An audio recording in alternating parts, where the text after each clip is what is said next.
Makanya asyhadu. Jangan mau bicara itu dulu, Pak. Saling kita kasihan. Baik masalah manapun makanya masalahnya anakmu saudaraku, anakmu itu sayangkan sekali kok dong. Sama-sama hidup sayang sudah begini nih, kasihan Suma. Masalah surga dan neraka kasihan. Tak ada yang bisa selamatkan kasihan. Jadi kamu ngapain menantumu? Sampai pernah kejengkel ini semua. Terus terang Kak, saudara-saudaraku semua pernah ini semua emosi sekali. Kenapa ini semua dia begini? Mertuaku saja begini kok enggak pernah begini. Iparku kenapa dia jengkel emosi sekali? Tapi setelah ya sudah nih. Tirobam itu tau Kristen tau Pulau Jawa. Tabiatnya. Oke, kita Tairan Sus itu kau lihat saja bagaimana kita dulu kan? Iya. Satu piring, satu sarung, satu rumah kita. Kubela kok dalam arti maksudnya kubela kok begini. Kalau misalnya biasa-biasa kau dipanggil begini, enggak. Bertahan kok. Saya di Sulawesi Selatan laporkan saya di Sulawesi, Bos. Karena ankumnya Polda Sulawesi itu kan ada. Itu Kristen Kak, tapi kubela kok dalam arti begini. Kenapa semua dilaporkan di Medan? Enggak masuk di akal. Kalau semua melakukan pelanggaran di Makassar, laporkan di Makassar. Jangan laporkan di Medan. Begitu. Ya oke. Ku jempol kisedeng. Tidak, saya itu toleransi ya saya. Maksudku saya bilang pasti nih mengingatkan kita. Iya harus, aparat itu harus netral semune. Iya, maksudnya aku bilang begitu, enggak bisa dong. Kalau misalnya kau dipanggil begini, enggak bisa. Kalau kau mau diperiksa di Makassar. Minta bantuan dari Polda Medan, Polda Sumatera datang ke situ menyurat, minta bantuan untuk melakukan pemeriksaan. Kalau memang betul pelaporannya di situ, tetapi TKP-nya kan di Makassar. Misalnya begini, TKP-nya dalam arti bahwa misalnya kau dituduhkan menista agama, berarti TKP-nya di Makassar, berarti penghukumannya juga di Makassar, tidak bisa di tempat lain. Paham? Bagaimana nanti kalau di sidang di Polda kau yang jadi saksiku? Bagaimana bosku? Kenapa saya mau saksimu? Memangnya saya yang ngomong kok. Nah kulali aja ku dengar aja kok. Sebenarnya kamu itu apalagi kita ketawa jika dengar kamu sebenarnya kalau bicara. Jalan dulu Boy. Pokoknya Mas sudah minta tahu Dokter Adi mau diskusi ya. Iya silakan. Kenapa kok kalau saya ngomong kau dengar suaraku Kak? Kenapa? Kok nggak pernah melawan aku, Boy? Boy ini sebenarnya orang baik. Sebenarnya tujuannya saya mau lawan kau untuk apa? Memang maksudnya saya mau lawan kau untuk apa? Dalam arti ada masalah apa saya dengan kau begitu kan? Saya kan cuma lihat Suma saja begitu. Silanya. Ya udah paling kalau begitu ya. Stem bikin lu pengen di sini jadi wasit ya. Iya. Sebetulnya niatnya ini baik Pak Boboy ini. Kemungkinan ini takut di luar pintu, takut tidur di luar pintu masalahnya. Tidak, maksudnya begini, karena namanya keyakinan dan keimanan itu agama itu kan sudah ditakdirkan dari Tuhan, nggak bisa dipaksakan sampai dunia kiamat, betul. Mau bagaimanapun kasihan, percuma kita mau begitu. Jadi makanya Bang Suma bilang waktu itu katanya ada mengkristenisasi. Saya tanya sama kalian ya, orang Kristen itu tidak pernah bilang langsung membaptis orang. Yang bisa membaptis orang itu manusia itu hanya pendeta, dan itu pun harus di gereja, dan itu pun harus disaksikan oleh umat. Tetapi kalau ada misionaris langsung membaptis di rumah, itu bukan Kristen. Dan itu dia tidak punya hak. Kalau itu terjadi berarti tidak tahu Kristen dari mana dia itu. Bisa dilaporkan itu dan bisa ditangkap dia itu. Sudah dulu Boy, ada tahu Dokter Adi mau bicara itu. Jadi gini Bang Boy 77 ya. Terima kasih atas sarannya atau nasihatnya ya. Kami menghargai. Tapi boleh kan kalau kami mulai untuk buka diskusi, Bang Boy boleh di atas atau di bawah juga nggak apa-apa, asal nggak ganggu. Gimana? Biar tahu di sini. Biar tahu di sini.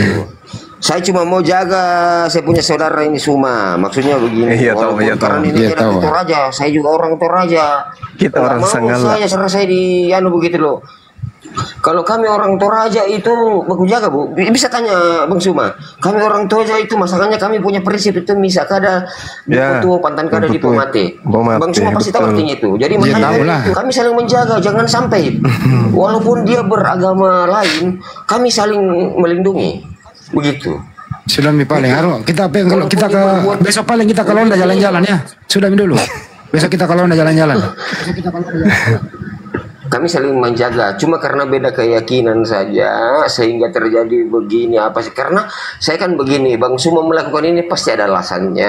Alasannya mungkin itu karena mengkristenisasi lah apa segala macam. Ya kau termasuk. Sama Bang Suma, kalau kau masih anggap saya saudaramu, enggak istilahnya janganlah istilahnya kau baca Bible itu baca. Ya sudah, minum orang mau diskusi ini Kak. Aduh, menafsirkan. Aduh. Tadi saya udah minta izin loh Bang Boy. Iya, saya mendengar. Iya, Pale. Ya. Ya, dengar aja ya. Selamat malam. Sampai besok jangan dibuka ya mic-nya ya. Oke, selamat malam. Selamat malam Pak Juma, Pak Ustaz Sugi, Pak Handi dan semuanya. Malam. Tadi saya masuk di Komal Imam. Tadi Pak Juma ngomong di situ, saya ngomong nggak didengar. Diskusinya tentang Matius 24 ayat 22 sampai 26 dikaitkan dengan Kisah Rasul 9. Kita diskusikan. Ya. Baik. Tadi Pak Juma di sana, apa bisa dua suara Pak Juma ini? Oh, itu bukan saya. Mungkin video kali yang diputar ulang sama teman-teman. Pantas aku panggil Pak Juma gak didengar. Oh, sorry. Iya. Itu rekaman Pak Dokter Adi. Jadi nggak apa-apa kalau mau bahas itu silakan aja. Dokter Adi memulai dulu, nanti Bang Juma habis Dokter Adi silakan.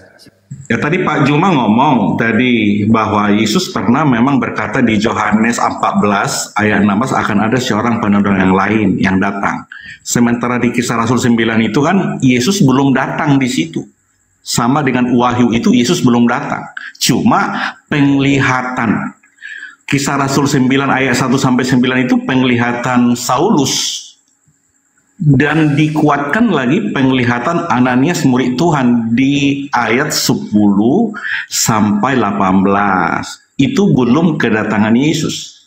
Sementara Pak Juma menafsirkannya bahwa Yesus sudah datang kepada Saulus. Belum, itu Pak Juma. Itu mau saya klarifikasi yang saya pahami. Oke. Saya tanggapi ya.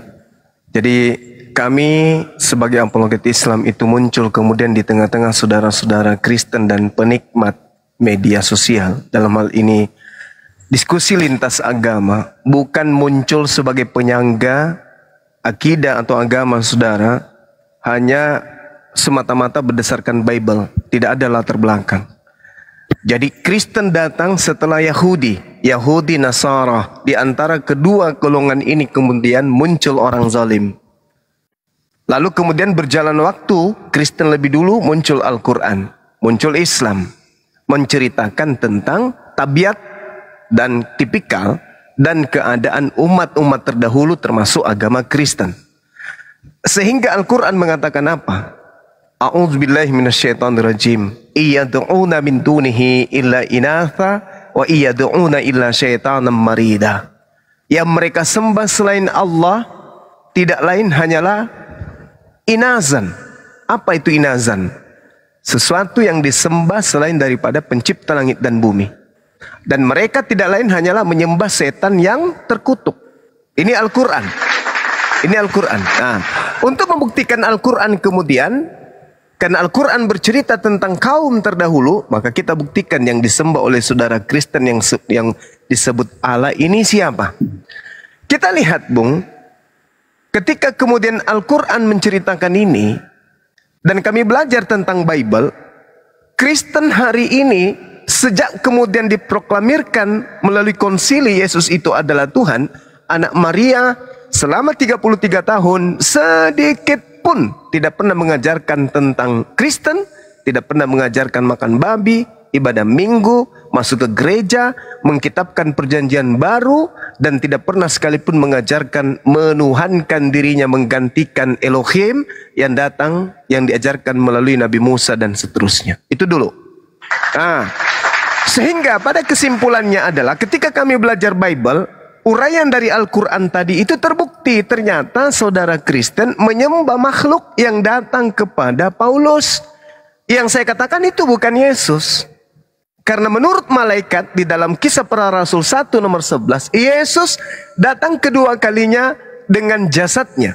Menurut Yesus, itu menurut malaikat. Menurut Yesus bagaimana? Di dalam Matius 24 nomor 27, menurut Yesus dia akan datang lengkap dengan jasadnya. Di sisi yang lain, Yesus berpesan akan datang penyesat yang bukan dirinya. Tetapi penyesat itu mengaku dirinya. Berarti antara Nabi Muhammad dan Nabi Isa akan ada muncul orang yang mengajarkan menyembah kepada oknum ini. Dan kemudian di dalam Bible dikatakan penyesat itu mengaku bernama Yesus. Nah, selain makhluk yang datang kepada Paulus mengaku Yesus, kalau itu bukan penyesat yang diramalkan oleh Yesus, tolong tunjukkan kepada saya. Penyesat yang mana lagi yang pernah mengaku Yesus selain daripada dia yang datang kepada Paulus? Silakan.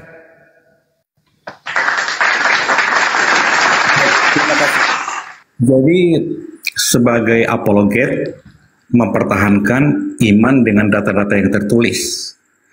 Yesus turun dari sorga, diutus oleh Bapa, memberikan hidup kekal dan membagikan orang mati pada akhir zaman. Yohanes 6 ayat 38-39. Yesus tidak ada menyuruh orang menyembahnya. Jadi yang tahu Yesus hanyalah Bapa dan orang-orang yang berkenan kepada Bapa untuk menyatakannya. Matius 11 ayat 27. Simon Petrus mengetahui siapa Yesus karena Bapa berkenan menyatakannya kepada Simon Petrus. Di Matius 16 ayat 15-17. Orang-orang hanya mengetahui bahwa Yesus itu seorang nabi atau utusan. Ada yang bilang Yohanes, ada yang bilang Yesaya, Yeremia. Matius 16 ayat 13-14. Tapi Simon mengetahui siapa Yesus karena Bapa yang di sorga berkenan menyatakan kepadanya bahwa Yesus adalah Mesias, anak Allah yang hidup. Yesus juga mengakui bahwa dirinya adalah Mesias, anak Allah yang hidup. Matius 11 ayat 20. Setan juga tahu bahwa Yesus adalah anak Allah. Lukas 4 ayat 45 yang Yesus mengatakan, jangan kasih tahu bahwa saya ini Mesias. Lalu Pak Juma menafsirkan Matius 24 itu di ayat 22 sampai 27 saya baca ya. Dan sekiranya waktunya tidak dipersingkat, maka dari segala yang hidup tidak akan ada yang selamat. Akan tetapi oleh karena orang-orang pilihan waktu itu akan dipersingkat. Pada waktu itu jika orang berkata kepadamu, lihat Mesias ada di sini atau Mesias ada di sana, jangan kamu percaya. Ayat 24, sebab Mesias palsu dan nabi-nabi palsu akan muncul dan mereka akan mengadakan tanda-tanda yang dahsyat dan mujizat-mujizat sehingga sekiranya mungkin mereka menyesatkan orang-orang pilihan juga. Camkanlah aku sudah mengatakannya terlebih dahulu kepadamu. Jadi apabila orang berkata kepadamu, lihat ia ada di padang gurun, jangan kamu pergi ke situ. Atau lihat ia ada di dalam bilik, jangan kamu percaya. Sebab sama seperti kilat memancar dari sebelah timur dan melontarkan cahayanya sampai ke barat, demikian pula kelak kedatangan anak manusia. Di sini jelas kalau ada orang berkata, lihat ia ada di sana. Sementara di Kisah Rasul itu Pak, langsung Yesus melalui cahaya atau penglihatan berkata kepada Saulus, bukan kata orang. Sementara di Matius ini kan jelas, jika apabila orang berkata kepadamu, ini kalau ada orang berkata kepadamu, sementara di sana langsung Yesus yang datang. Lalu dikonfirmasi oleh Yesus kepada Ananias murid Tuhan. Kisah Rasul 9 ayat 10-18. Hai Ananias, pergilah ke jalan yang lurus, jumpai Saulus. Datang Ananias, menurut orang itu sangat jahat Tuhan. Masih ada komunikasi antara Tuhan kepada Ananias, siapa Saulus. Dan setelah diklarifikasi, pergilah ke sana, berdoalah supaya dia bisa melihat. Setelah itu dia berdoa dan dibaptis, dan Saulus diperkenalkan Ananias kepada Barnabas. mula-mula murid-murid yang lain nggak percaya kepada Saulus bahwa dia penganiaya. Ini ada klarifikasi, ada saksi mata. Demikian Pak. Baik. Jadi gini Pak, kalau kita berbicara mengenai sebuah kisah, maka histori itu kita harus dudukkan pembukaan, kemudian pengantar, lalu kemudian inti seripatinya ada klimaks, baru kemudian penyegaran, dan yang terakhir adalah penutup. Coba kalau Anda pelajari lagi lebih dalam, Bible di mana yang kita bahas di sini adalah Matius 24. Ini bukan kitab saya, Pak Dokter. Tapi narasi yang dibangun adalah bahasa saya, ibu, bahasa Indonesia. Maka yang saya butuhkan, yang saya harus kerahkan kemudian adalah pengetahuan, daya tangkap, akal saya sebagai manusia yang waras yang harus menelaah ini. Matius 24 ketika Yesus kemudian keluar dari bait suci, dia datang bersama dengan murid-muridnya. Paulus tidak ada di sini. Satu, tolong dipahami. Ketika Yesus bersoal jawab, berdiskusi kepada muridnya, di situ tidak ada Paulus. Apa kata Yesus kepada murid-muridnya? Paulus di golongan luar nih. Dia kumpul bersama dengan muridnya. Ketika dia mengatakan, kamu lihat semua itu? Aku berkata kepadamu, sesungguhnya tidak satu pun batu di sini akan dibiarkan terletak di atas batu yang lain. Semuanya akan diruntuhkan. Nah, coba Anda pahami, ini nasihat Yesus, petunjuk Yesus kepada siapa? Kepada Paulus? Tidak. Kepada muridnya. Paulus ada nggak? Nggak ada. Paulus di luar.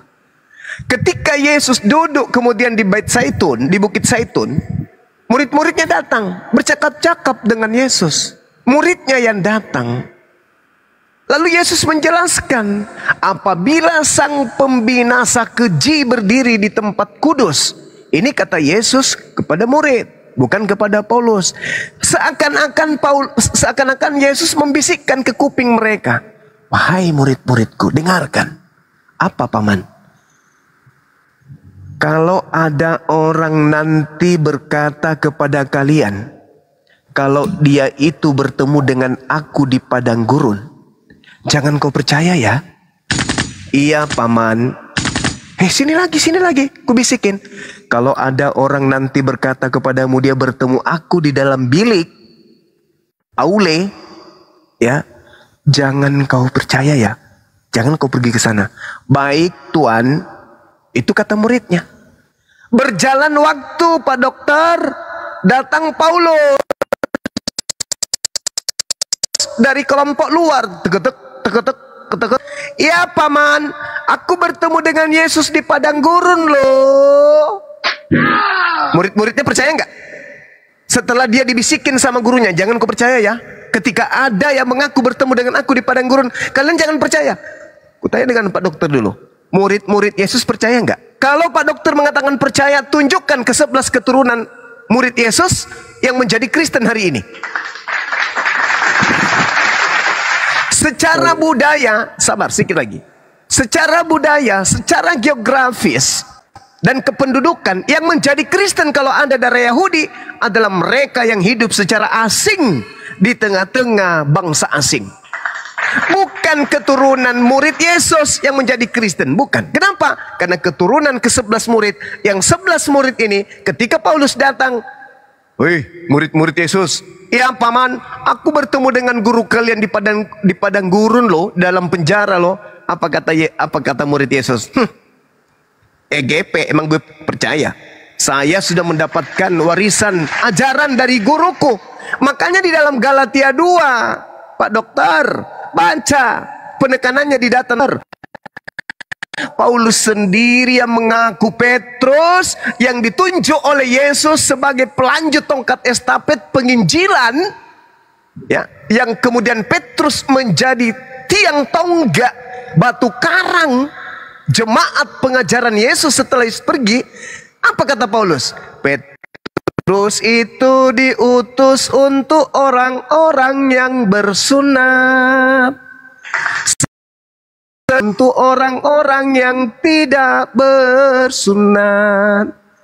Pak Dokter bisa paham? Paulus dengan legowo mengakui, nggak mungkin dong aku dipercaya sama orang Yahudi, maka Sasaranku adalah orang yang hidup di luar Yerusalem.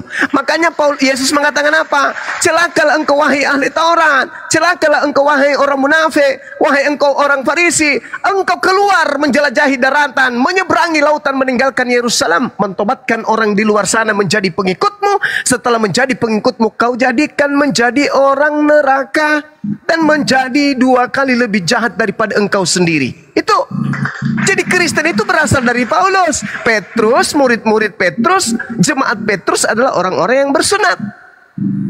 Pahami itu dulu. Jadi bisikan Yesus kepada muridnya tidak akan pernah mereka lupakan ketika Paulus datang mengaku, "Hei, saya ketemu dengan gurumu loh di padang gurun. Katanya, akulah Yesus engkau niaya."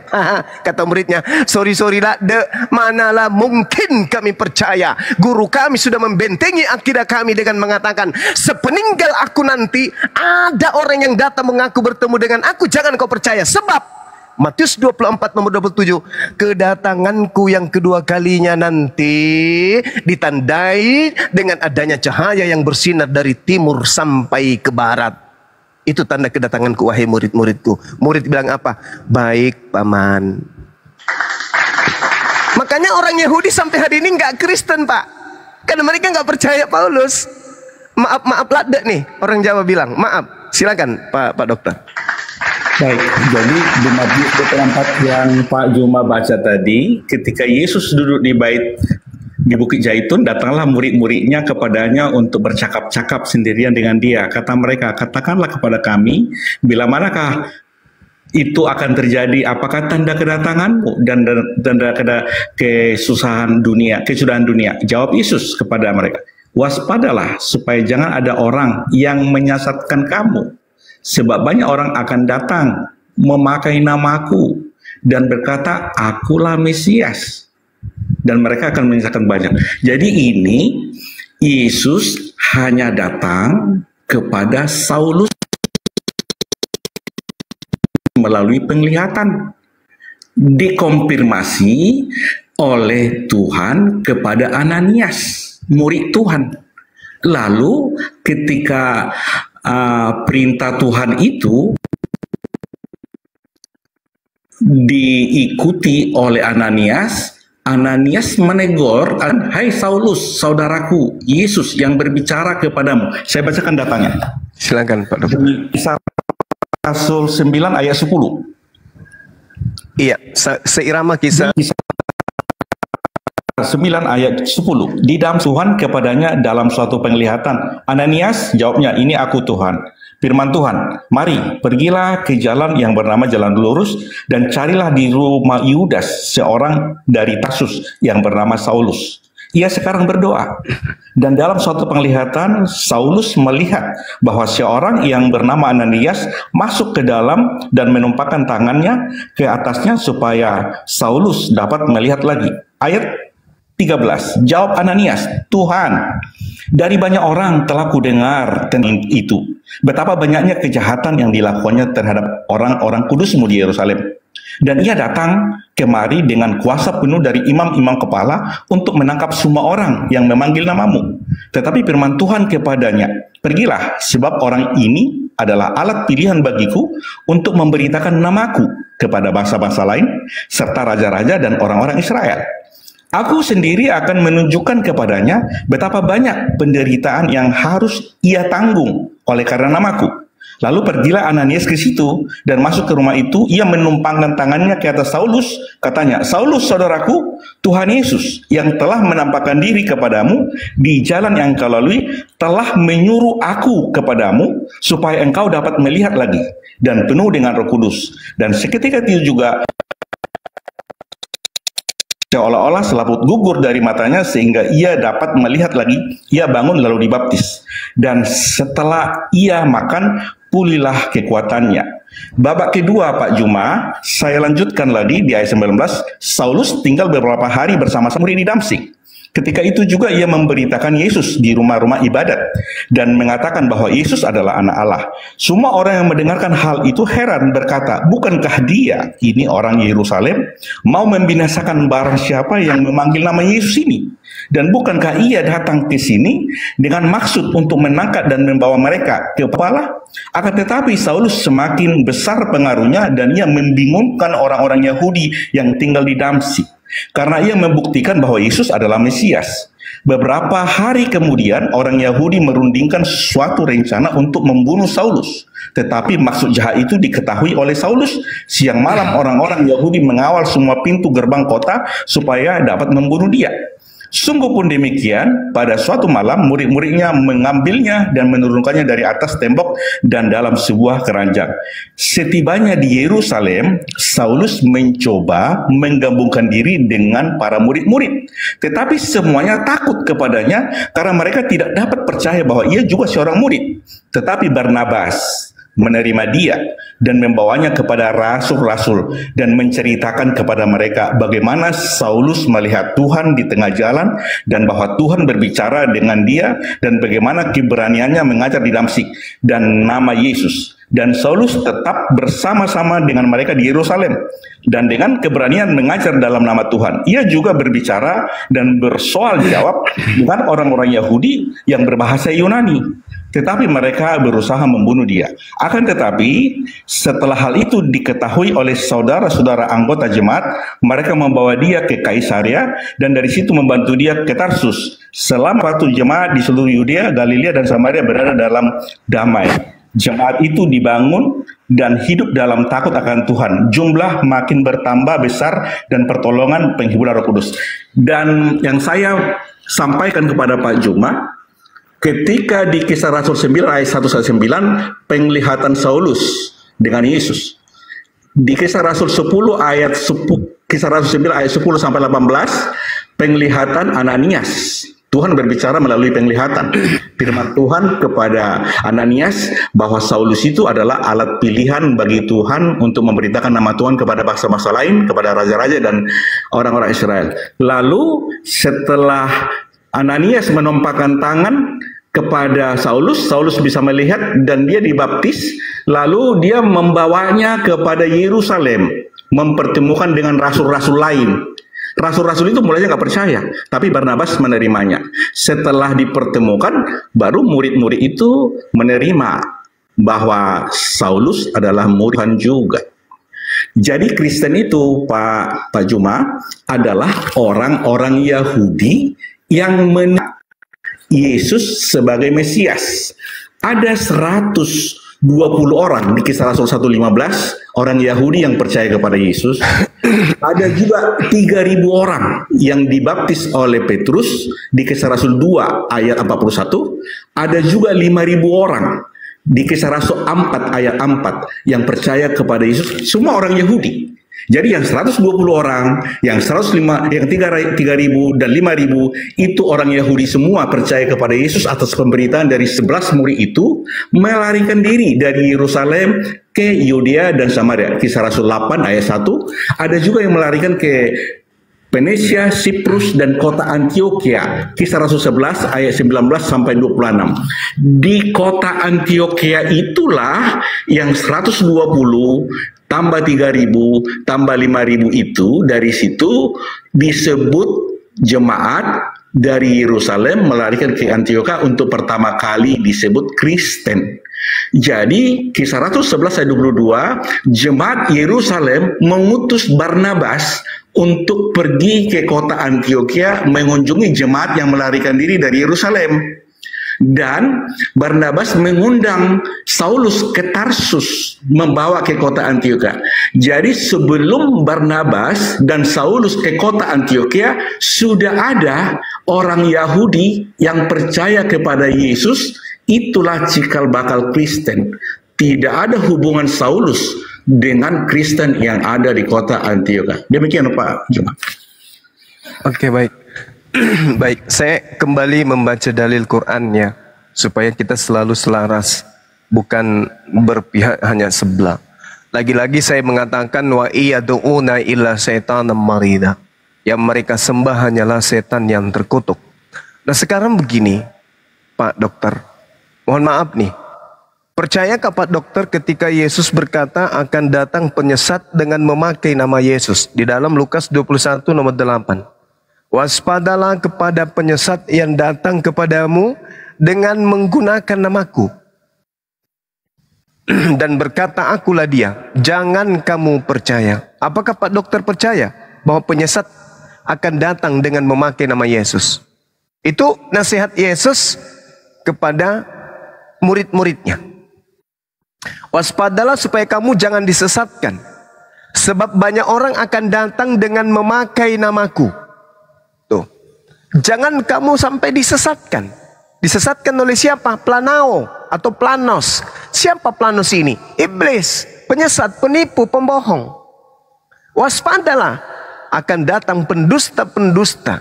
Sebab banyak orang akan datang dengan memakai namaku dan berkata, akulah dia.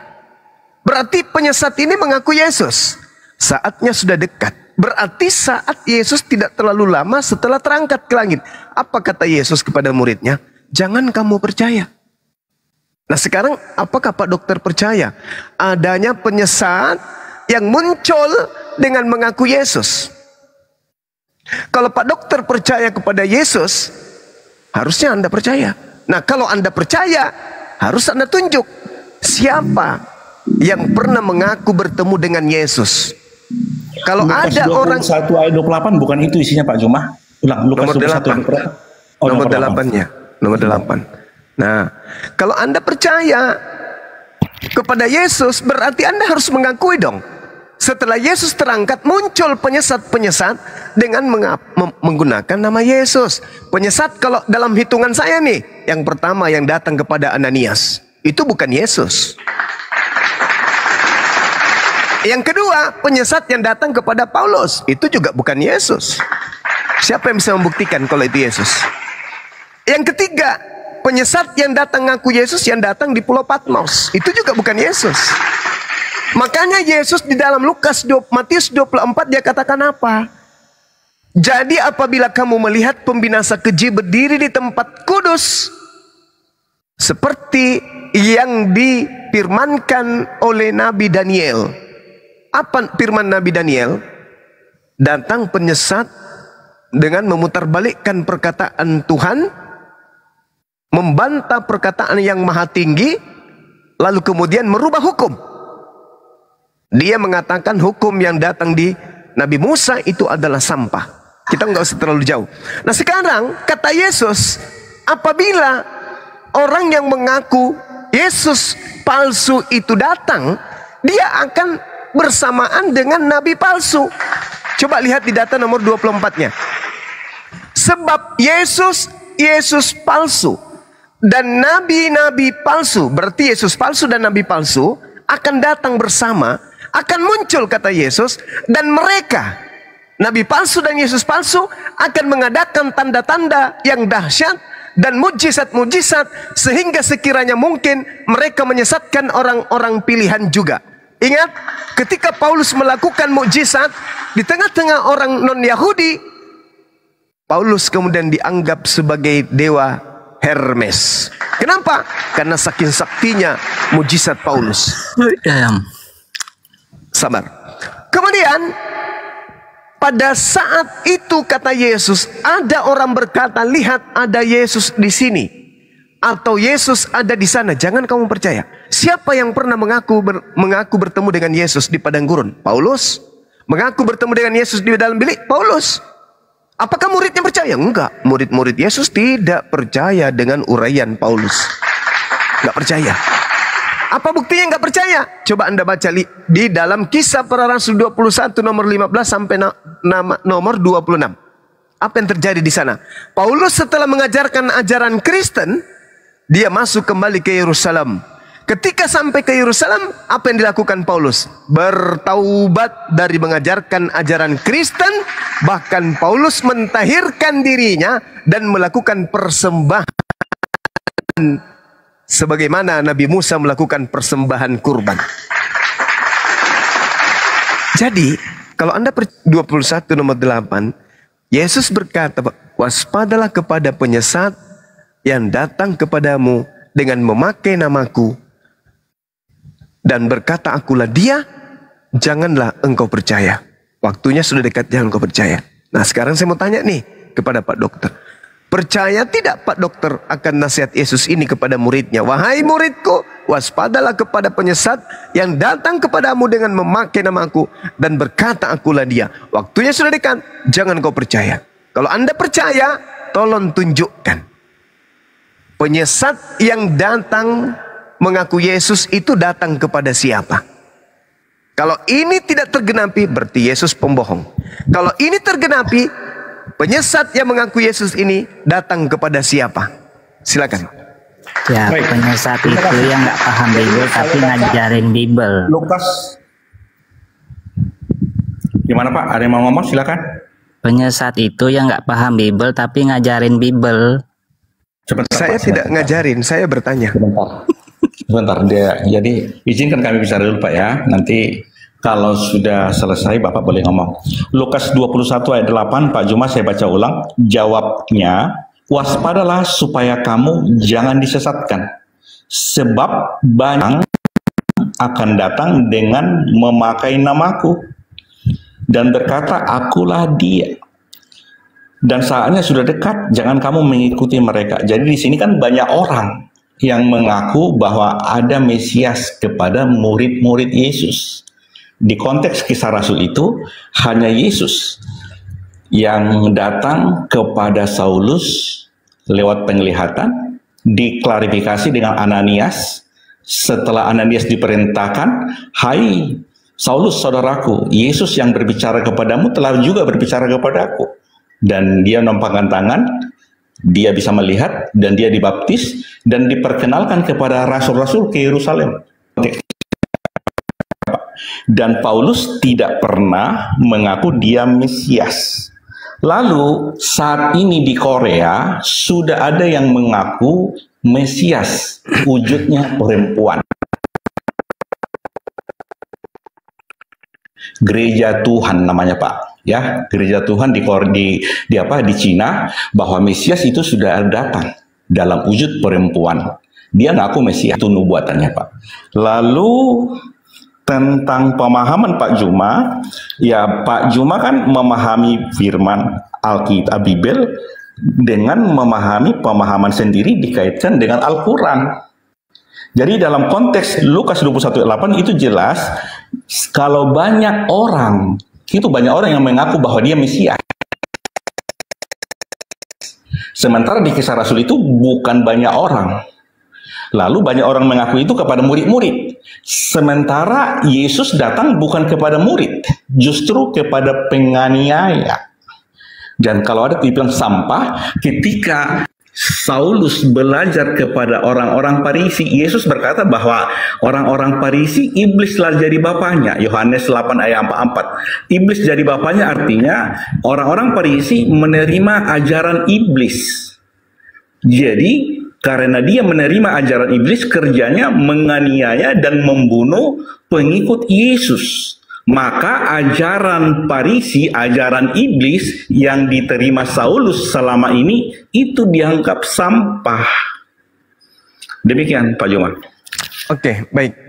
Jadi gini Pak Dokter, tadi pertanyaan saya itu sederhana loh. Ketika kemudian Anda percaya kepada pernyataan Yesus di dalam Lukas 21, waspadalah kepada penyesat yang datang kepadamu. Ini harus datang kepada murid Yesus, bukan datang kepada orang yang di mana tadi, yang ada di Jepang itu atau di mana yang Bapak katakan. Jadi dudukkan perkara itu pada tempat yang semestinya, jangan melebar kemana-mana. Waspadalah supaya kamu di situ bukan orang yang ada sekarang ini, kamu itu adalah muridku yang datang kepada muridnya Yesus. Siapa yang datang kepada muridnya Yesus setelah mengaku bertemu dengan Yesus? Memang Paulus ini bukan Mesias. Maksud Yesus di sini adalah orang tersebut mengaku bertemu dengan Yesus. Yesus palsu datang kepada nabi palsu. Maksudnya gini, ada makhluk yang ngaku Yesus yang datang kepada Paulus. Paulus mengajarkan, aku udah ketemu dengan Yesus loh. Padahal yang datang kepadanya ini adalah Yesus palsu. Apa buktinya dia nabi? Dia mengajarkan 13 kitab. Kalau Paulus bukan nabi, lalu Anda anggap apa catatannya 13 buku itu? Surat kabar, tesis, skripsi, karya ilmiah. Pasti Anda menganggapnya firman Tuhan yang diilhamkan. Berarti dia menerima wahyu. Orang yang menerima wahyu, Pak, apalagi menulis 3 buku, itu nabi. Dari mana dia terima ajaran 13 buku ini? Dari Mesias. Mesias mana? Sudah pasti bukan Yesus. Ini yang dimaksud Yesus di Matius 24. Bahwa waspadalah ketika kemudian ada orang datang kepadamu mengaku bertemu dengan Mesias di padang gurun. Mesias itu Yesus, Pak Dokter. Artinya nabi palsu ini bertemu dengan Yesus palsu. Makanya mengaku rasul. Apa itu rasul? Utusan. Utusan siapa? Utusan Yesus. Yesus yang mana? Yesus yang datang ke tengah-tengah Bani Israel mengajarkan Injil? Oh bukan. Karena Yesus itu sudah pergi. Dan Yesus mengatakan, yang datang setelahku bukan aku. Yang datang setelahku adalah seorang penolong lain. Sedangkan yang datang setelah aku itu ada 2. Yang pertama adalah Yesus palsu, yang kedua adalah penolong lain. Nah, kebenaran yang datang kepada Paulus adalah makhluk yang mengaku Yesus. Sementara cuma 2 kandidat yang akan datang setelah Yesus. Terangkat ke langit, kandidatnya cuma 2. Yesus palsu dan seorang penolong lain. Yang datang kepada Paulus bukan seorang penolong, tapi yang datang Yesus palsu. Coba Anda baca tuh. Yang datang setelah aku seorang penolong lain. Yohanes 14 nomor 6. Aku akan minta kepada Bapa agar Bapa mengutus seorang penolong lain. 1. Yohanes 16 nomor 7. Benarlah apa yang kalian katakan, bahwa lebih baik aku pergi, sebab kalau aku tidak pergi, penolong lain itu tidak akan datang. Maka aku harus pergi. Maka setelah aku pergi, yang datang adalah penolong lain. Namun selain penolong lain yang datang setelah aku pergi, juga akan datang Yesus palsu. Yesus asli kapan datang? Baca Matius 24 nomor 27. Disitulah kemudian Yesus asli mengatakan dirinya. Sebab sama seperti kilat memancar dari sebelah timur dan melontar cahayanya sampai ke barat, demikianlah kelak kedatangan aku yang kedua. Jadi Yesus itu datang ke dunia ini cuma 2 kali. Pada saat dia penginjilan, usia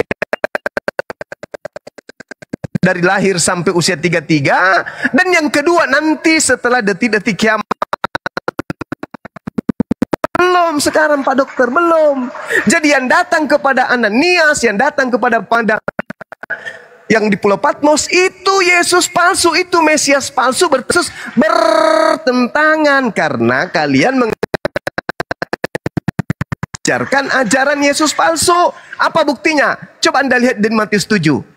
Pada hari terakhir nanti banyak orang berseru kepadaku, Tuhan, Tuhan. Murid siapa itu yang memanggil Yesus Tuhan? Murid Paulus. Tak ada murid Nabi Muhammad, tak ada murid Nabi Musa, tak ada Nabi Yakub, Daud, Salomo, murid yang memanggil Yesus Tuhan. Hanya murid Paulus. Pada hari terakhir nanti banyak orang berseru kepadaku, Tuhan, Tuhan, Tuhan.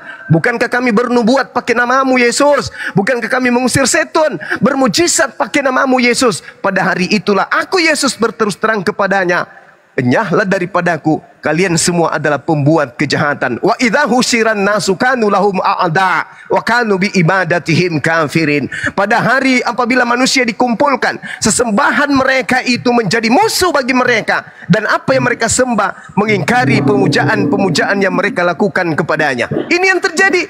Kamu memuji aku sebagai Tuhan, mengusir setan pakai namaku, bermujizat pakai namaku. Sorry lah, aku tidak mengenal kalian. Kalian adalah pembuat kejahatan. Itu bukti. Kenapa kalian diusir? Karena kalian mengikuti Mesias palsu dan Nabi palsu. Sedangkan murid Yesus, begitu Paulus datang dari luar Yerusalem mengajarkan kekristenan, mengajarkan membatalkan Taurat, apa yang terjadi? Dia dipenggal kan? Dia bertobat kan? Dia dipenggal. Lalu dikatakan, ini orang adalah penyakit sampar. Dia telah menyesatkan orang Yahudi di luar dunia yang beradab. Itu dalil dalam kitab saudara. Kisah Para Rasul 21. Jadi saya simpulkan nih Pak Dokter. Saya simpulkan. Yesus sebelum terangkat ke langit berpesan akan ada dua yang datang setelah dia terangkat. Yang pertama yang dia minta adalah manusia, penolong lain. Yang kedua yang datang setelahnya yang harus diwanti-wanti adalah Yesus palsu. Sayangnya Pak Dokter, yang datang ke Paulus makhluk yang mengaku Yesus, sementara Yesus mengatakan waspadalah kepada penyesat yang datang dengan memakai namaku dan mengaku akulah dia. Waktunya sudah dekat. Jangan kau percaya, jangan kau ikuti. Itu kata Yesus. Dan Yesus berpesan pula di dalam Lukas 10 nomor 18. Dengarkan pelan-pelan. Apa kata Yesus? Aku melihat iblis jatuh dari langit berupa cahaya. Yang datang kepada Paulus berupa cahaya. Silakan. Baik, terima kasih ya. Saya ulang lagi di Lukas 21 itu ayat 8, banyak orang datang memakai namaku. Itu banyak orang, Pak. Kalau kita mau harafiah, ya. Sementara ke Saulus tadi jelas bukan kepada Saulus saja Yesus melalui cahaya datang. Juga berbicara kepada Ananias. Bukan cuma Ananias saja, ke Barnabas. Bukan cuma ke Barnabas saja, kepada rasul-rasul ke Yerusalem. Itu jelas dan tegas. Lalu di penolong yang sepadan, yang seorang penolong lain itu di Yohanes 14 ayat 16 saya bacakan. Aku akan minta kepada Bapa dan ia akan memberikan kepadamu seorang penolong yang lain supaya ia menyertai kamu selama-lamanya, yaitu Roh kebenaran. Roh kebenaran itu di Yohanes 15 ayat 26 adalah penghibur.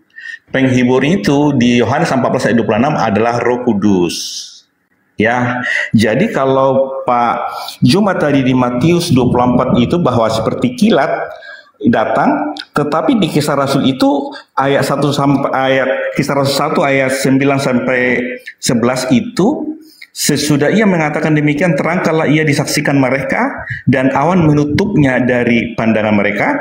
Ketika mereka sedang menatap ke langit, waktu itu naik itu tiba-tiba berdirilah dua orang berpakaian putih ketika mereka dan berkata kepada mereka, hai orang-orang Galilea, mengapakah kamu berdiri melihat ke langit? Yesus inilah yang terangkat ke sorga meninggalkan kamu dan akan datang kembali dengan cara yang sama seperti kamu melihat dia naik ke sorga. Akan banyak juga nanti yang melihat Yesus turun dari sorga. Bukan cuma satu orang. Lalu ke Matius 7 ayat 21 sampai 26 ini yang terlalu sering ditafsirkan dengan pemahaman sendiri. Padahal Matius 5, 6, dan 7 itu khotbah Yesus di bukit.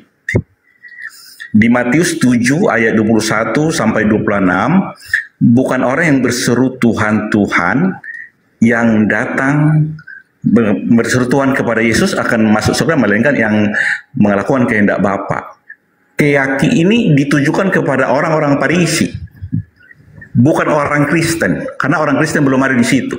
Orang Farisi, Pak Juma, yakin di kitab Yoel 2 ayat 32, barang siapa yang berseru kepada nama Tuhan akan diselamatkan. Itu keyakinan dari orang-orang Yahudi. Keyakinan itulah yang mau diluruskan oleh Yesus. Yesus mengatakan di Lukas 6 ayat 46, saya baca. Di Lukas 6 ayat 46, Yesus mengaku bahwa Yesus adalah Tuhan. Lukas 6 ayat 46 saya baca.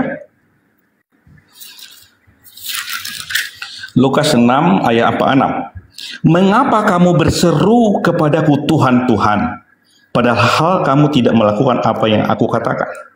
Jadi khotbah Yesus di bukit di Matius 5, 6, dan 7 mengatakan kepada orang-orang Farisi bahwa bukan berseru kepada Yesus Tuhan, Tuhan akan masuk surga. Bukan mengadakan mujizat demi nama Yesus akan masuk surga. Bukan bernubuat demi nama Yesus akan masuk surga. Bukan mengusir setan-setan demi nama Yesus masuk surga. Bukan mengadakan banyak mujizat demi nama Yesus masuk surga. Tetapi yang melakukan kehendak Bapa. Jadi keyakinan Yahudi di kitab Yoel 2 ayat 32, barang siapa yang berseru kepada nama Tuhan akan diselamatkan. Selaras dengan Kisah Rasul 2 ayat 21, barang siapa yang berseru kepada nama Tuhan akan diselamatkan. Terus Roma 10 ayat 13, barang siapa yang berseru kepada nama Tuhan akan diselamatkan. Mereka kira kalau berseru kepada nama Tuhan akan selamat. Tidak cukup hanya berseru, tapi harus melakukan. Jadi konteks Matius 7 ayat 21 itu adalah ajaran Yesus di khotbah di bukit kepada orang-orang Farisi yang mempercayai hanya berseru kepada nama Yesus akan masuk surga. Yesus mengakui bahwa dia Tuhan di Lukas 6 ayat 46. Mengapa engkau berseru kepadaku Tuhan, Tuhan, padahal kamu tidak melakukan apa yang aku katakan? Itu yang gagal paham teman-teman Islam memahami seolah-olah itu untuk Kristen. Konteksnya itu untuk orang-orang Farisi yang meyakini hanya berseru kepada nama Tuhan diselamatkan. Kitab Yoel 2 ayat Kisah Rasul 2 21 dan Roma 10 ayat 13. Demikian Pak Juma. Baik, saya urai dari belakang, dari uraian Pak Dokter.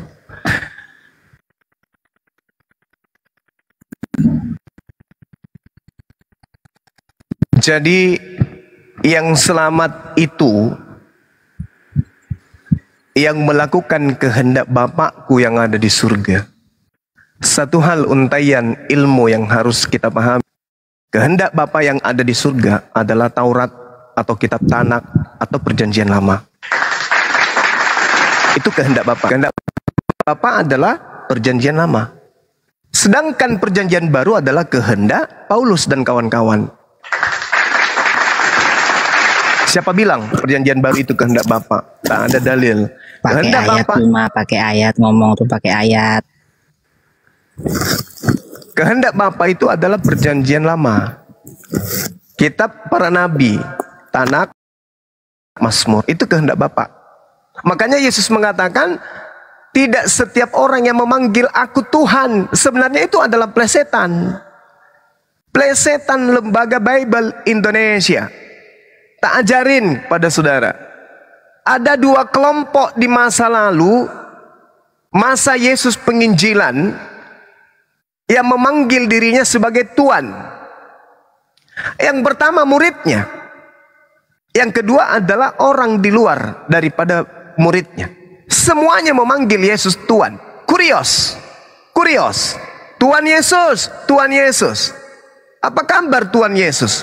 Muridnya memanggilnya Sayyid, Rabi, Guru, Maran, Rabam. Itu panggilan Yesus. Begitu juga orang di luar muridnya memanggil Yesus juga dengan panggilan yang sama. Bedanya adalah ada yang memanggil Yesus Maran tetapi melaksanakan Taurat. Ada juga yang memanggil Yesus Maran tapi tidak melaksanakan Taurat. Nah, siapa kemudian yang tidak melaksanakan Taurat? Memanggil Yesus. Contoh, ini sederhananya nih. Atas kehendak siapa kemudian Pak Dokter menyembah Yesus? Atas kehendak siapa kemudian Pak Dokter merasulkan Paulus? Atas kehendak siapa kemudian Pak Dokter menganggap kitab suci perjanjian baru itu sebagai kitab suci? Atas kehendak siapa ibadah minggu? Atas kehendak siapa makan babi? Atas kehendak siapa merasulkan Paulus? Atas kehendak siapa? Kehendak Bapa? No, itu tidak ada jalan karena tidak ada dalil. Artinya kita jangan kemudian mengatakan kehendak Bapa itu menyebut sembarangan nama Tuhan. Enggak, bukan kayak begitu. Karena Yesus itu bukan sedang memanggil Tuhan. Itu memanggil Mar dalam bahasa Aramaik. Krios dalam bahasa Yunani. Jadi bukan berarti itu panggilan Tuhan. Nah, itu yang pertama. Kemudian yang kedua, yang datang setelah Yesus itu bukan Roh Kudus tok. Yesus tidak mengajarkan Roh Kudus akan datang. Meskipun yang datang nanti adalah Roh Kudus bersama dengan penolong lain. Antara Roh Kudus Pak Dokter dengan penolong lain itu dua oknum yang berbeda. Kalau Roh Kudus coba telaah nih. Seorang menjadi dokter itu karena pintar pasti. Coba Anda telaah berdasarkan akal. Adalah benar yang engkau katakan, yang kalian katakan, adalah lebih baik jika aku pergi. Yohanes 16 nomor 7. Sebab jikalau aku tidak pergi, seorang penolong lain itu tidak akan datang. Saya ulang, adalah benar yang engkau katakan, yang kalian katakan. Sebab jikalau adalah lebih baik aku pergi. Sebab kalau aku tidak pergi, seorang penolong lain itu tidak akan datang. Berarti orang, Pak. Kalau Bapak mengatakan seorang Roh Kudus, salah. Seorang Roh Kudus itu tidak akan datang, atau Roh Kudus itu tidak akan datang kalau aku tidak pergi. Itu pembohongan publik. Kenapa? Karena Roh Kudus sudah ada pada saat Yesus ada. Mau bukti? Baca Yohanes 20 nomor 22. Apa kata Bible Anda? Dan sesudah Yesus berkata demikian, Yesus menghembusi mereka dan berkata, terimalah Roh Kudus. Ternyata sudah ada Roh Kudus. Berarti aku harus pergi. Sebab kalau aku tidak pergi, bukan Roh Kudus yang datang. Sebab kalau aku tidak pergi, seorang penolong lain itu tidak akan datang. Bukan Roh Kudus. Roh Kudus sudah ada. Yesus sudah menghembusi Roh Kudus kepada murid-muridnya. Yohanes sudah kepenuhan Roh Kudus. Elizabeth sudah kepenuhan Roh Kudus. Zakaria kepenuhan Roh Kudus. Yesus dibaptis datang Roh Kudus. Jadi bukan Roh Kudus yang datang, yang dijanjikan, tapi yang datang adalah seorang manusia, seorang penolong lain. Nah, tak kasih contoh. Kejadian 2:18. Tuhan Elohim berfirman, tidak baik kalau manusia itu seorang diri saja. Aku akan menjadikan seorang penolong baginya yang sepadan dengan dia. Seorang penolong yang dimaksud di sini siapa? Hawa. Bukan Roh Kudus, tapi seorang penolong lain. 2 Raja-Raja 13 nomor 5. Tuhan memberikan kepada orang Israel seorang penolong sehingga mereka lepas dari tangan Aram dan dapat duduk di kemah-kemah mereka seperti yang sudah-sudah. Sekarang penolong lain, seorang penolong lain yang diutus itu siapa? Ketika kemudian Tuhan mengutus seorang penolong lain kepada Bani Israel dari perbudakan Mesir, siapa yang diutus seorang itu? Nabi Musa alaihissalam. Setelah itu Tuhan masih mengirim lagi penolong lain. Siapa penolong lain yang dikirim oleh Tuhan kepada Bani Israel? Namanya Yesus. Mana dalilnya? Kisah Para Rasul 13 nomor 23. Seperti orang Israel harus tahu, seperti yang dijanjikan oleh Tuhan kepada mereka, Tuhan akan membangkitkan seorang penolong lain, seorang juru selamat untuk Israel, yaitu Yesus Kristus. Yohanes 14 nomor 16, aku akan minta kepada Bapa dan dia akan memberi kepadamu seorang penolong yang lain. Berarti yang datang, Pak, orang sama seperti Musa, sama seperti Yesus. Setelah Yesus dan Musa terangkat, maka yang datang seorang lagi. Seorang, Pak. Nah, sedang yang datang kepada Paulus bukan seorang, yang datang kepada Paulus serohalu. Paham itu? Yang datang setelah Yesus menurut Yesus bukan Roh Kudus. Yang datang setelah Yesus ada dua. Yang pertama adalah penyesat yang nama Yesus, dan yang kedua adalah seorang nabi yang disebut sebagai penolong. Yang datang kepada Paulus bukan seorang nabi, yang datang kepada Paulus, akulah Yesus yang kau aniaya. Itu bukan Yesus, Pak. Itu bukan Yesus. Makhluk halus ini yang mengeluarkan suaranya sendiri. Akulah Yesus. Dari mana Paulus tahu kalau itu adalah Yesus? Sementara Yesus mengatakan, waspadalah kepada penyesat yang datang dengan memakai namaku. Kemudian, Mesias palsu. Mesias palsu artinya apa? Yesus palsu. Datang kepada siapa? Datang kepada nabi palsu. Klop, Mesias palsu datang. Hei Paulus, ya paman, engkau nabiku, engkau utusanku, engkau rasulku, aku adalah Tuhanmu. Itulah yang terjadi. Maka Kristen sebagai pengikut Paulus menuhankan makhluk yang datang mengaku, akulah Yesus. Padahal menurut malaikat 10 detik menurut malaikat di Kisah Para Rasul 1 nomor 11, malaikatnya berkata, wahai kalian yang telah melihat Yesus terangkat ke langit, kalian akan melihat Yesus datang kedua kalinya, sama seperti kalian melihat dia terangkat ke langit. Ketika dia terangkat ke langit lengkap dengan jasadnya, maka dia datang juga lengkap dengan jasadnya. Sedangkan makhluk yang datang kepada Paulus hanya berupa cahaya, sedangkan Yesus mengatakan iblis jatuh dari langit berupa cahaya. Lukas 10 nomor 18. Silakan. Baik, di Yohanes 14 ayat 16-17 saya baca, aku akan minta kepada Bapa dan ia akan memberikan kepadamu seorang penolong lain supaya ia menyertai kamu selama-lamanya. Seorang penolong yang lain itu akan menyertai selama-lamanya, yaitu Roh kebenaran. Jadi bukan orang yang bisa menyertai selama-lamanya, yaitu roh kebenaran. Dicatat, Pak. Jadi seorang penolong itu adalah roh kebenaran, bukan orang. Lalu di Yohanes 15 ayat 26 saya baca. Yohanes 15 ayat 26, jikalau penghibur yang kuutus dari Bapa datang, yaitu roh kebenaran yang keluar dari Bapa, ia akan bersaksi tentang aku. Jadi penghibur itu adalah roh kebenaran.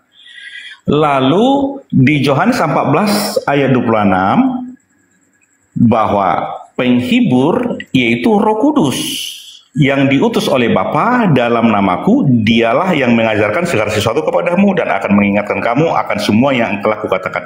Jadi seorang penolong lain itu adalah roh kebenaran. Roh kebenaran itu adalah penghibur. Penghibur itu adalah Roh Kudus. Ya. Jadi di Matius 7 ayat 21 sampai 23 melakukan kehendak Bapa. Kehendak Bapa adalah di Yohanes 6 ayat 40. Saya baca. Yohanes 6 ayat 40. Sebab inilah kehendak Bapakku, yaitu supaya setiap orang yang melihat anak dan yang percaya kepada anak beroleh hidup kekal, dan supaya anak membangkitkannya pada akhir zaman. Ini kehendak Bapa. Lalu Yesus mengaku dia Tuhan.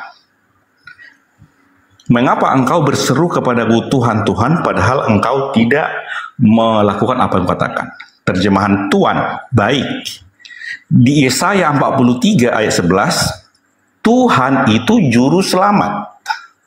Di Lukas 2 ayat 8 sampai 11, Tuhan berkata melalui malaikat Gabriel kepada para gembala di padang bahwa Yesus Kristus adalah juru selamat. Jadi juru selamat itu Tuhan. Jadi yang mengaku Yesus Tuhan adalah Yesus sendiri, tertulis di Lukas 6 ayat 46. Yesus mengaku bahwa dia Tuhan. Dan Tuhan mengakui bahwa Yesus adalah juru selamat. Di Yesaya 43 bahwa juru selamat itu ada Tuhan.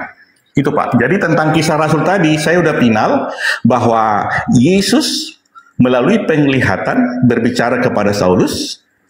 Kisah Rasul 9 ayat 1 sampai 5. Dan Yesus melalui penglihatan juga bicara kepada Ananias. Kisah Rasul 9 ayat 10 sampai 18. Dan Ananias juga memperkenalkan Saulus kepada murid-murid yang lain. Rasul-rasul yang lain di Yerusalem. Itu jelas. Jadi bukan banyak orang, bukan Paulus yang mengaku dia Mesias, tapi Paulus melihat Yesus melalui penglihatan. Ananias juga melihat Yesus melalui penglihatan, tetapi murid-murid yang lain, rasul-rasul yang lain juga diperkenalkan oleh Ananias tentang Saulus. Saulus juga membuktikan dia murid. Apa yang dilakukan rasul-rasul lain, menampakkan atas orang mati, mereka sembuh. Rasul-rasul juga membangkitkan orang mati, dia juga bisa membangkitkan orang mati. Orang dipatok ular juga, Saulus juga dipatok ular, tidak mati. Jadi itu Pak Juma banyak memahami ayat, yes. Tetapi pemahaman itu berbeda. Perbedaan itu ada karena Pak Juma memahami dengan pemahaman sendiri. Di dunia ini ada 45.000 denominasi gereja dengan memahami pemahaman sendiri tanpa disadari telah menambahkan dan mengurangi firman Tuhan itu dengan penafsiran sendiri. Jadi di Wahyu 18 ayat 4, seluruh pemahaman-pemahaman itu yang ditambah dan dikurang harus ditinggalkan. Jadi teman-teman sudah banyak ingin diskusi sama Pak Juma. Ya, sebelum COVID-19 kita sudah jumpa di Zoom, kita tetap diskusi-diskusi. Tetapi satu hal yang dipahami Pak Juma itu pemahaman sendiri. Dan itu disebarkan. Sehingga teman-teman yang Kristen yang kurang memahami emosional. Saya tidak emosi karena saya udah kenal Pak Juma lama. Yang dipahami Pak Juma itu berbeda dengan saya. Data-data yang kita pahami pun tentang penolong yang sepadan itu menyertai selama-lamanya, Pak. Tidak ada manusia yang bisa menyertai selama-lamanya. Jadi Yohanes 14 ayat 16 itu seorang penolong lain yang akan menyertai kamu selama-lamanya, yaitu roh kebenaran. Roh kebenaran itu di Yohanes 15 ayat 25 adalah penghibur. Penghibur itu di Yohanes 14 ayat 26 adalah Roh Kudus. Di Yohanes 16 ayat 7 Yesus akan mengutus penghibur. Penghibur itu adalah roh kebenaran. Demikian Pak Juma. Oke, baik. Bapak menuduh saya mentafsirkan dengan pemahaman sendiri, kan gitu ya? Ya nggak apa-apa. Itu adalah hak Pak Dokter. Tapi saya sebelum melangkah di 3 poin aja saya kerucutkan dari pernyataan saudara saya Pak Dokter Adi. Saya ingin membaca sebuah dalil dan saya ingin Anda jujur mengakui. Bilangan 11:26. Lalu turunlah Tuhan dalam awan dan berbicara kepada Nabi Musa. Kemudian diambilnya sebagian dari roh yang hinggap pada Nabi Musa. Lalu roh yang diambil dari Nabi Musa ini ditaruhnya atas ke-70 tua orang itu. Ketika roh itu hinggap pada mereka, kepenuhanlah mereka seperti Nabi. Saya ingin bertanya. Ketika roh yang ada pada Nabi Musa diambil oleh Tuhan, lalu disimpan kepada ke-70 tua-tua, ke-70 tua-tua ini itu berbentuk roh saja atau berbentuk manusia, Pak Dokter?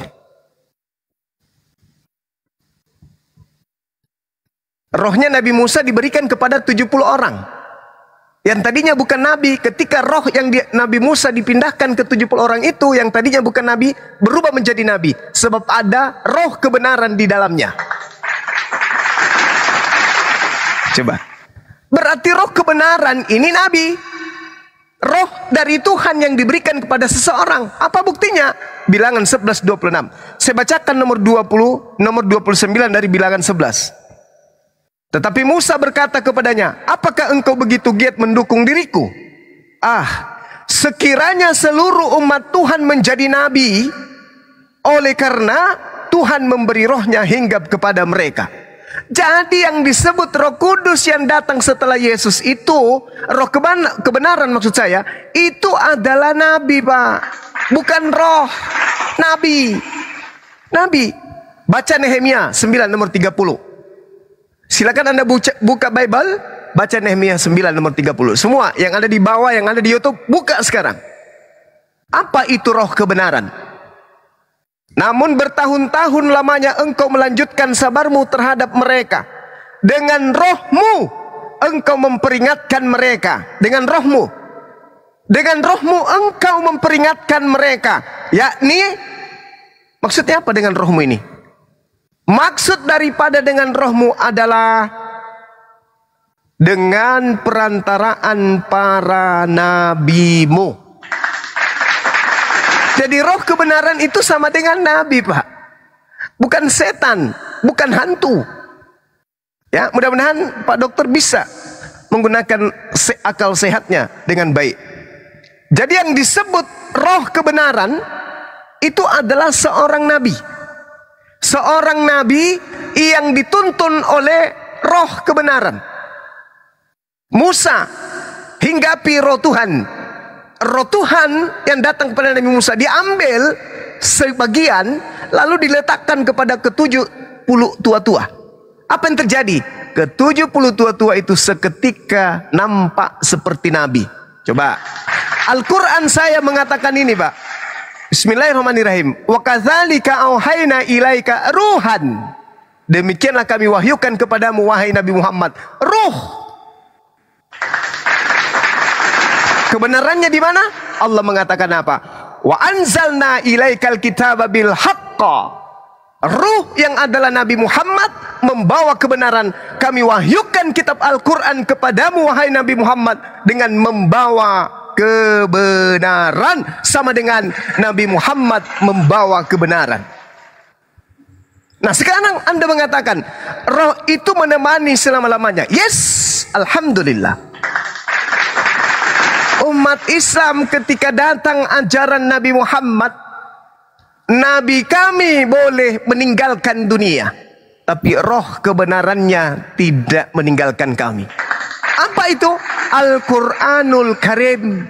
Al-Quran yang kami imani adalah roh yang berasal dari Allah, roh kebenaran yang datang kepada seorang nabi dan kemudian diwahyukan, diilhamkan masuk ke dalam sebuah kitab suci. Itulah yang menemani kami sampai selama-lamanya. Yesus, roh kebenaran yang mana yang disimpan oleh Yesus buat orang Kristen? Tak ada. Bible, Lukas punya Lukas, Markus punya Markus, Matius punya Matius, surah-surah Paulus adalah punya Paulus. Punya Yesus mana? Roh kebenarannya mana? Lalu kemudian setiap sekte, Pak, itu beda konsep, beda kitab, beda konsep, beda keyakinan, beda prosesi keagamaan. Lalu Roh Kudusnya mana? Bukankah Roh Kudus itu adalah roh pemersatu? Tengok di Islam, mau dimanapun negara di belahan bumi ini, Islam bacaannya tetap sama, akidahnya tetap satu. Berarti Roh Kudus itu ada di kami, roh kebenaran itu ada di kami, menemani kami selama-lamanya. Sedangkan kalau Anda mengatakan roh kebenaran menemani kalian, maaf, kitab yang ada di tengah-tengah kalian itu bukan yang berasal dari asalnya. Itu hanyalah terjemahan. Firman Tuhan adalah tidak bisa dikoreksi dan tidak bisa direvisi. Sedangkan Bible bisa dikoreksi, bisa direvisi. Sama dengan Bible bukan firman Tuhan. Lalu yang menemani Anda selama-lamanya apa? Nonsense. Yang ketiga, Anda bangga ketika murid-murid yang datang kepada Paulus bla bla bla bisa bermujizat. Oh, kebetulan Matius 24 nomor 26, Mesias palsu, nabi palsu, pengikutnya semuanya bisa bermujizat. Penyesat-penyesat ini, kata Yesus, bisa bermujizat hingga bisa menyesatkan orang-orang pilihan juga. Anda, saudara, Pak Dokter, terlalu jauh meninggalkan tema kita. Yang kita bahas di sini adalah pernyataan Yesusnya. Kembali kepada yang tadi. Ada dua yang datang setelah Yesus. Yesus palsu dan nabi. Nabi. Karena saya sudah menjelaskan, maka saya tegaskan. Roh kebenaran itu nabi, Pak. Penolong lain yang diminta oleh Yesus kepada Tuhan itu adalah seorang nabi. Yang membawa hikmat kebenaran. Dan ingat, ini kata kuncinya. Yohanes 15 nomor 26. Jikalau penghibur yang akan kuutus dari Tuhan itu datang, yaitu roh kebenaran yang keluar dari Tuhan, dia akan bersaksi tentang aku. Subhanallah. Tolong tunjukkan kesaksian Kristen kepada kami, kepada dunia. Wahai saudaraku Kristen, siapakah Yesus itu menurut kesaksian kalian? Yesus adalah Tuhan yang datang berinkarnasi, menjadi daging, menjadi manusia, mati di atas tiang salib. Itu kesaksian kalian? Tapi kata Yesus, penghibur itu ketika ia datang, ia akan bersaksi tentang aku. Subhanallah. Kami umat Islam bersaksi. Nabi Isa, Rasulullah, dia mengatakan, ya Bani Israel, inni Rasulullahi ilaikum. Oh maaf Bang Suma, kami tidak beriman kepada Nabi Musa, Nabi Isa. Oke, Yesus bersaksi. Apa kata saksi Yesus? Yohanes 5 nomor 36. Apa kata dia? Ada kesaksianku. Ini Yesus yang bersaksi, bukan Bang Suma. Ada kesaksianku. Aku Yesus bersaksi bahwa kesaksianku ini lebih penting dari kesaksian Yohanes Pembaptis. Bahwa semua pekerjaan yang aku lakukan, membangkitkan orang mati, membuat orang lumpuh berjalan, orang buta melihat, semua pekerjaan itu yang bersaksi tentang aku, bahwa Bapaklah yang telah mengutus aku. Yesus mempersaksikan dirinya sebagai utusan Allah. Subhanallah. Ini kesaksian Nabi Muhammad. Fattaqullaha wa ati'un. Inni abdullah atani alkitab wa ja'alani nabiyan. Baginda Rasulullah Muhammad sallallahu alaihi wasallam bersaksi di hadapan dunia bahwa manusia yang lahir tanpa ayah di tengah-tengah Bani Israel itu, yang diberi hikmat Injil itu adalah seorang Nabiullah yang suci, terkemuka di dunia dan di akhirat. Sedangkan di agama Anda bersaksi dia adalah Tuhan itu sendiri. Jedar itu adalah satu kesaksian dusta. Itu adalah bohong. Siapa yang membimbing Anda mengatakan itu? Makhluk yang berupa cahaya yang datang kepada Paulus, pendiri agama Kristen. Demikian. Baik. Jadi dari akhir saya baca itu Yohanes 5 ayat 36. Tetapi aku mempunyai suatu kesaksian yang lebih penting daripada kesaksian Yohanes. Jadi kesaksian Yohanes ada di Matius 21 ayat 32 bahwa Yohanes menunjukkan jalan kebenaran. Yohanes menunjukkan jalan kebenaran. Matius 21 ayat 32. Saya baca Matius 21 ayat 32 bahwa Matius 21 ayat 31-32. Ayat 32, sebab Yohanes datang untuk menunjukkan jalan kebenaran kepadamu. Itu kesaksian Yohanes, Pak. Kesaksian Yesus apa? Akulah jalan dan kebenaran dan hidup. Jadi Yohanes menunjukkan jalan, sementara Yesus adalah jalan. Yohanes datang menunjukkan kebenaran, sementara Yesus adalah kebenaran. Baik, tentang roh tadi. Saya sudah katakan bahwa di Yohanes itu, Yohanes 14 ayat 16-17, seorang penolong lain itu akan menyertai selama-lamanya, itu roh kebenaran. Roh kebenaran itu adalah penghibur, dan penghibur itu adalah Roh Kudus. Itu konteksnya. Cuma Pak Juma melarikan ke Bilangan 11 ayat 24 sampai 30. Kita baca. Ke-70 orang tua-tua, setelah Musa datang keluar, disampaikanlah firman Tuhan itu kepada bangsa itu. Ia mengumpulkan 70 orang dari para tua-tua bangsa itu dan menyuruh mereka berdiri di sekeliling kemah. Lalu turunlah Tuhan dalam awan dan berbicara kepada Musa. Kemudian diambilnya sebagian dari roh yang hinggap padanya dan ditaruhnya hingga padanya, dan ditaruhnya kepada ke-70 tua-tua itu. Roh itu hinggap pada mereka. Konteksnya di sini Tuhan yang memberikan roh itu kepada ke-70 itu. Jadi ketika Yesus belum pergi atau kembali ke Bapa, Roh Kudus itu hanya kepada nabi, kepada raja, kepada orang tertentu.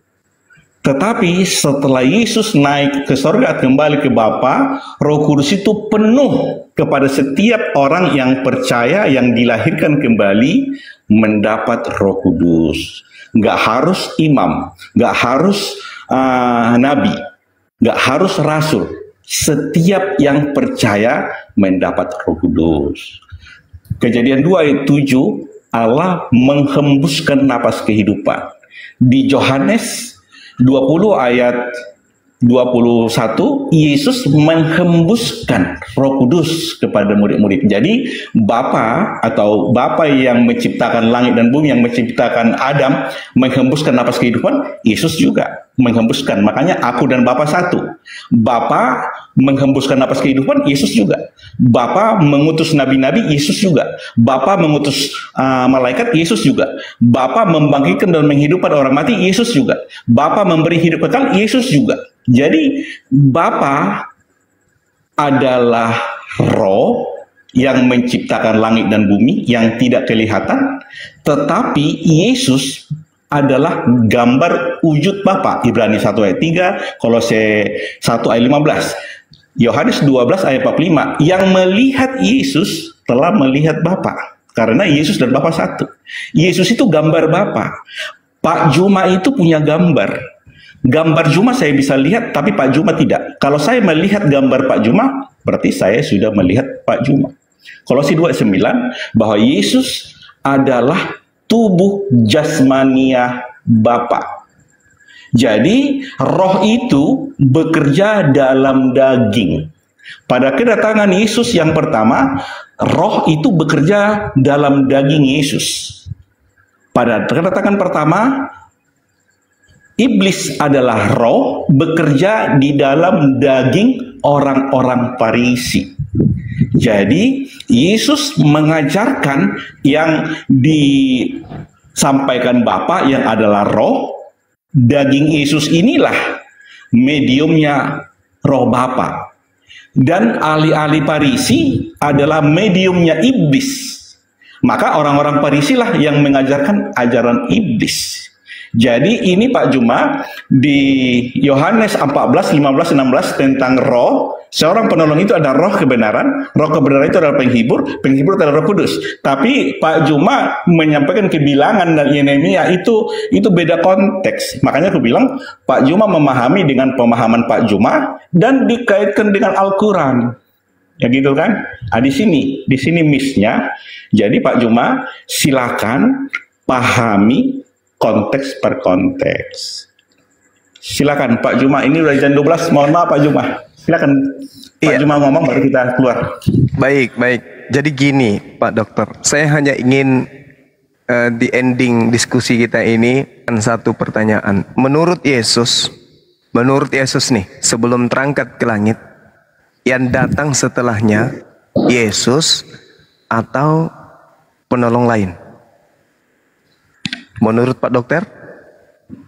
Yesus sudah jelas berkata, penolong yang lain itu Roh Kudus atau Roh kebenaran. Baik. Itu senjatanya tadi. Baik, berarti yang datang setelah Yesus adalah penolong lain, bukan Yesus.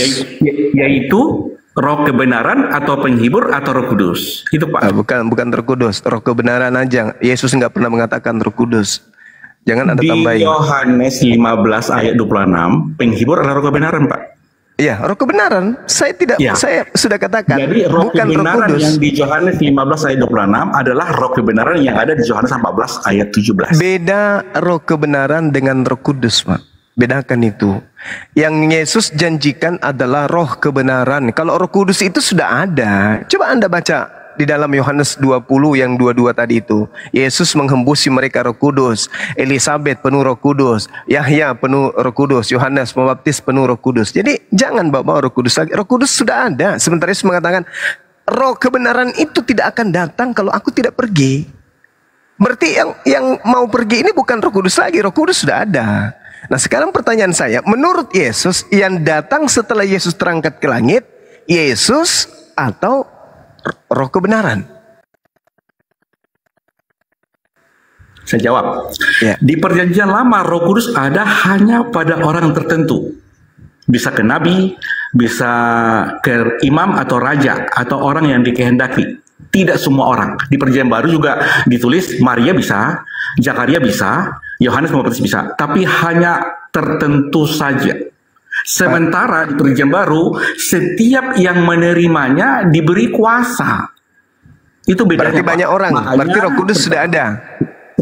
Sebentar. Jadi Roh Kudus yang di perjanjian lama dengan Roh Kudus yang di perjanjian baru bedanya, di perjanjian lama hanya untuk orang tertentu saja. Sementara di perjanjian baru untuk semua orang yang percaya. Iya, saya paham. Suku, kaum dan agama manapun, tidak beragama Kristen pun bisa penuh Roh Kudus. Oke, baik. Dengarkan pernyataan Yesus dalam Yohanes 16 nomor 7. Saya bacakan kepada Pak Dokter supaya Bapak lebih memahami pernyataan Yesus di situ. Namun benar yang aku katakan ini kepadamu adalah lebih berguna bagi kamu jika aku pergi. Sebab jikalau aku tidak pergi, penghibur itu tidak akan datang kepadamu. Tetapi jikalau aku pergi, aku akan mengutus dia kepadamu. Penghibur yang akan datang itu bukan Roh Kudus. Karena mereka sudah kepenuhan Roh Kudus. bukan Roh Kudus yang akan datang, tapi penghibur. Siapa penghibur itu? Penolong lain, yaitu Roh kebenaran. Maka muncul pertanyaan, menurut Yesus, yang pergi, yang datang setelah ia pergi, Yesus yang datang atau Roh penolong lain? Saya jawab. Di Yohanes 16 ayat 7 yang Bapak cuma baca, penghibur itu akan diutus oleh Yesus. Betul? Ya. Yesus yang akan mengutus. Ya, lalu di ayat 13, penghibur itu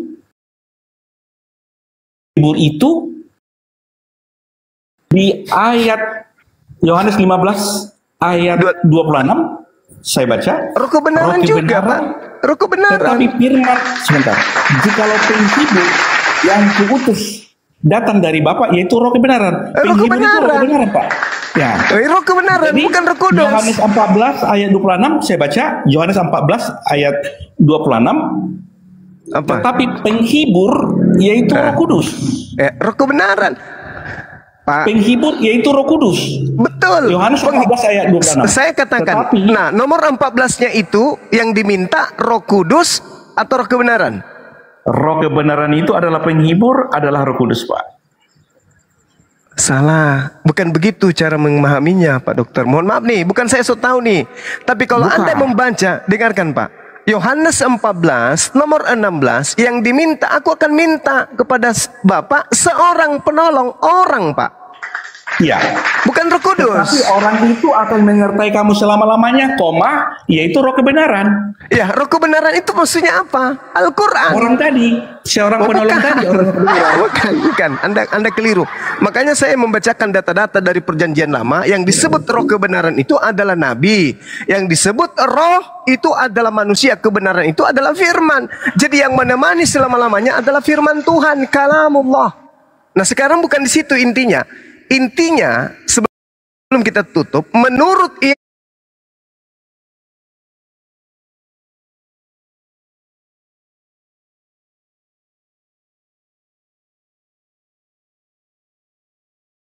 intinya sebelum kita tutup, menurut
Jadi begini. Cek. Suara saya kedengaran nggak? Ya udah. Tadi agak sedikit. Oke, saya simpulkan sedikit ya. Ending yang tadi ini, Pak Dokter, dengan bersusah payah kemudian Pak Dokter memperjuangkan kata yang datang setelah Yesus terangkat ke langit. Menurut Yesus, dia sebisa mungkin, seberusaha mungkin untuk menghindari yang datang adalah Nabi Muhammad. Tapi dia tidak tahu kalau dia akan disemes dari sebelah kanan. Dia katakan yang datang setelah Yesus terangkat menurut Yesus adalah roh kebenaran. Di mana roh kebenaran itu adalah seorang penghibur. Di mana seorang penghibur itu adalah Roh Kudus. Oke, tak ada masalah. Berarti bukan Yesus. Bukan, kata dia. Saya tanya, kalau begitu yang datang kepada Paulus siapa? Apa jawabannya? Ada yang dengar?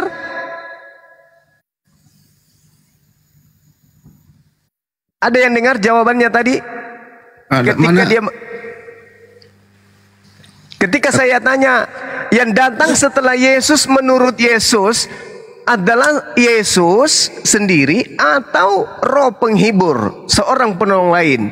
Jawaban beliau, yang datang setelah Yesus terangkat ke langit adalah roh penghibur, yang adalah seorang penolong lain, yang adalah Roh Kudus. Oke, kita tepuk tangan untuk itu.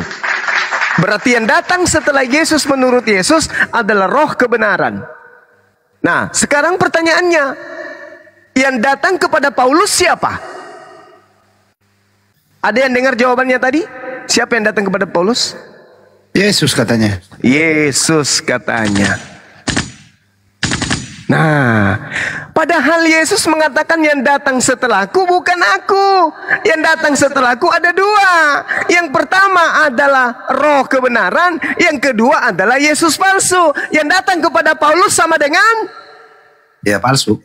Yesus palsu. Subhanallah. Makanya nih muncul agama Kristen ini. Karena berasal dari situ. Makanya berbeda dengan Bani Israel. Makanya Al-Quran kita mengatakan apa? Jelas sekali Al-Quran tidak bisa diragukan kebenarannya. Wa idza husyiran nasu kanu lahum a'da wa kanu bi ibadatihim kafirin. Jelas itu. Jadi ketika terangkat Nabi Isa alaihissalam, ditanya kemudian oleh Allah nanti, wa iskalallahu ya Isa bin Maryam a anta qulta linnas tahizuni, apakah engkau yang mengajarkan kepada mereka mempertuhankan dirimu dan juga ibumu selain daripada aku? Apa kata Nabi Isa alaihissalam? Apa kata beliau? Qala subhanaka ma yakunu li an aqula ma laysa li bihaqqa. Itu kata Nabi Isa. Subhanaka ma yakunu li an aqula ma laysa li bihaqqa. In kuntu qultu faqad alimtah. Ta'lamu ma fi nafsi wa la a'lamu ma fi nafsi. Innaka anta 'allamul ghuyub, kata Nabi Isa. Maha suci engkau ya Allah. Aku tidak patut mengatakan sesuatu yang bukan hakku untuk aku katakan. Jika aku pernah mengatakan itu, tentulah engkau lebih mengetahui. Sebab engkau mengetahui apa yang ada pada diriku, dan aku tidak mengetahui apa yang ada padamu. Sungguh engkau lah yang maha mengetahui segala yang gaib. Aku tidak pernah mengajarkan. Maka karena Nabi Isa tidak pernah mengajarkan itu, ketika kemudian datang, apa kata Yesus? Ada yang menuhankan aku. Oh maaf, aku tidak mengenal kalian. Aku mengatakan kepada muridku, aku tidak berkata-kata dari diriku. Yang aku katakan adalah apa yang diperintahkan oleh Tuhanku untuk aku katakan dan aku sampaikan. Yohanes 12 nomor 49. Dan firman Tuhan yang disampaikan kepada aku itu adalah kekal, tidak bisa kemudian dirubah. Subhanallah. Jadi sekali lagi, simpulkan lagi ya. Ketika kemudian kita diskusi dengan Pak Dokter, menurut Yesus yang datang setelah Yesus adalah roh kebenaran. Roh kebenaran itu adalah seorang nabi yang datang membawa kebenaran. Bukti Nehemia 9, bukti Ulangan Bilangan 11, 25 dan 29. Itu bukti akurat. Dan Yesus pun memberikan bukti. Yohanes 3 nomor 34. bahwa seluruh nabi yang diutus oleh Tuhan padanya ada roh kebenaran. Berarti yang disebut roh kebenaran adalah orang yang diutus sebagai nabi untuk mengajarkan kebenaran. Sedangkan yang datang kepada Paulus adalah makhluk yang mengaku Yesus. Sedangkan Yesus mengatakan, hei muridku, ada nanti yang datang setelahku, namanya Yesus juga mengaku. Tapi ingat kok, penyesat itu beda. Lukas 21:8, waspadalah kepada penyesat yang datang kepadamu dengan memakai namaku dan berkata akulah dia, waktunya sudah dekat, jangan engkau percaya. Jadi apabila nanti ada orang yang berkata ada Yesus di padang gurun, ada Yesus dalam bilik, jangan kau percaya. Camkanlah, aku telah mengingatkan kepadamu bahwa apabila ada orang berkata ada Mesias di sini, ada Mesias di sana, jangan kau percaya. Sebab sama seperti cahaya yang terlontar dari timur sampai ke barat, demikianlah nanti kelak kedatanganku untuk yang kedua. Berarti kalau Yesus datang yang kedua kali di akhir zaman, lalu yang datang kepada Paulus ini kedatangan Yesus yang keberapa? Yang ketiga. Masa yang ketiga dulu baru yang kedua? Ya Pak, itu pendapat dokter lah.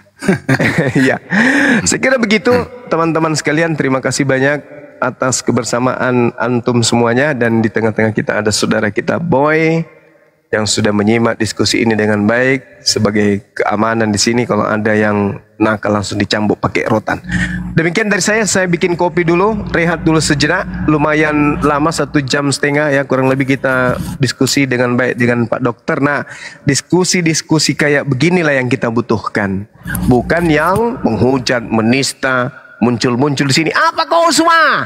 Itu kau Allahmu itu begini. Apa itu nabimu? Itu yang kita tidak inginkan, karena kita juga bisa melakukan hal yang sama. Hindari hal-hal seperti itu. Diskusi yang dibutuhkan oleh umat adalah diskusi yang elegan, diskusi yang membangun persaudaraan, diskusi yang membangun persatuan untuk membangun bangsa dan negara yang kita cintai ini. Bukan saling menghujat, menista, tapi kita lebih depankan etika moral, attitude dan akhlak untuk supaya memberikan yang terbaik untuk negara yang kita cintai. Demikian. Merdeka. Merdeka. Kita bikin kopi dulu sebentar ya. Nanti kita lanjut lagi. Demikian. Sebelum ke Adek Kores, Mr. Boy 77